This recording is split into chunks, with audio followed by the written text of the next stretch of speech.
Professeur Achille Mbembe, vous êtes l'un des orateurs du panel sur l'Afrique. Est-ce que l'Afrique a vraiment l'avenir? Oui, bien sûr. On se rend compte aujourd'hui, bien plus qu'il y a quelques années, que l'Afrique a non seulement un avenir, mais que cet avenir, il est ouvert. Il est ouvert, c'est-à-dire qu'il peut aller dans plusieurs directions simultanément, et que c'est un avenir qui sera le résultat, je dirais, des luttes sociales, politiques en cours.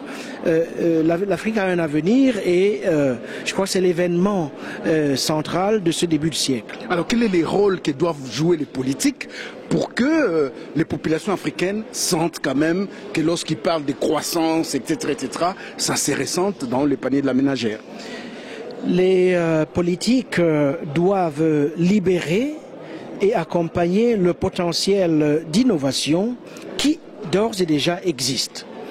Les populations urbaines africaines en particulier nous montrent qu'elles s'occupent d'elles-mêmes, elles mettent en place des systèmes de régulation, d'approvisionnement qui aident à leur bien-être. Il faut libérer ces potentialités d'innovation qui existent, les accompagner, créer des structures qui permettent que ces potentialités s'épanouissent et ne pas les bloquer comme c'est le cas pour le moment. Mais professeur Achille Mbembe, vous allez beaucoup plus loin dans vos propositions. Vous dites même qu'il faut abattre les frontières. Or, on sait que lorsqu'on regarde les zones, les sous-zones qui existent au niveau régional, la CEMAC, la CMOA, etc., on se rend compte que, par exemple, pour moi qui suis congolais, c'est beaucoup plus difficile d'aller dans un pays voisin que de venir à Paris ou d'aller à Londres. Oui. Et il faut mettre fin à cette balkanisation. Les coûts économiques, culturels et sociaux de la mobilité sont trop élevés. Il faut favoriser la mobilité et la circulation. Parce que mobilité et circulation ont historiquement constitué des facteurs importants pour la production des richesses.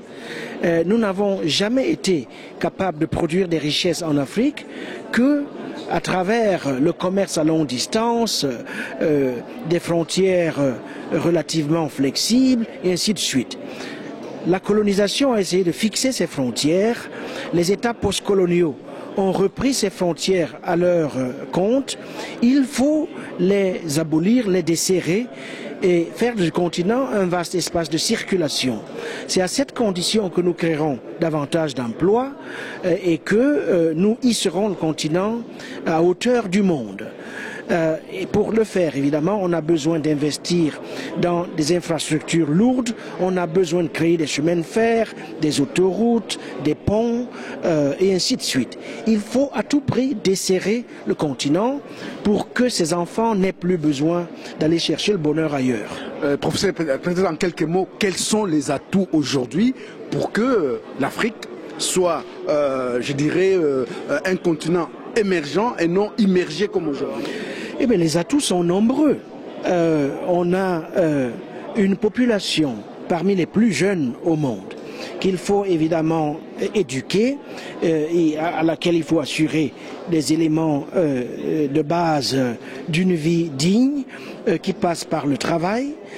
Donc, on a une population extrêmement dynamique qui sait ne pas attendre que l'État soit à son service, qui arrive à faire une existence, à se faire une existence dans des conditions extrêmement compliquées.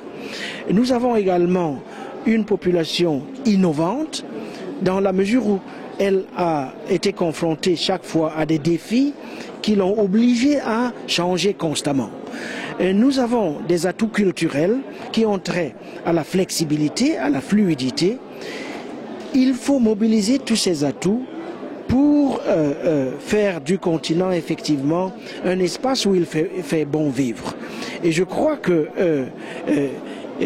pour y arriver, on ne fera pas l'économie de lutte sociale de très grande envergure.